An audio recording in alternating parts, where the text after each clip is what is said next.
Emergency officials have new guidelines on when tornado sirens should sound off.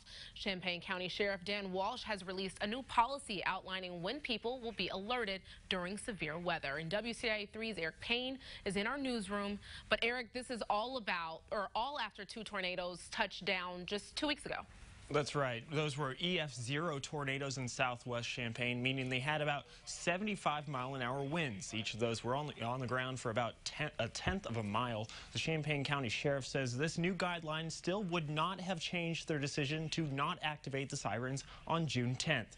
Here's what it is. If the county is under a severe thunderstorm or tornado warning by the National Weather Service, and if a trainer sees a wall cloud with internal rotation approaching Champaign, Urbana, or Savoy, then they will activate sirens. The sheriff says they still intend to use the sirens only when a tornado threat is imminent.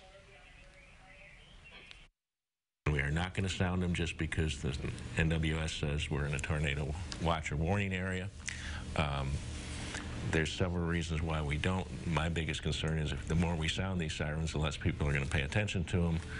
He says at night and in heavy rain, spotters cannot provide warnings since they're relying on visuals. The sheriff wants to remind people to not only rely on those sirens. He says they're meant for people outside and are 1950s technology. Ty?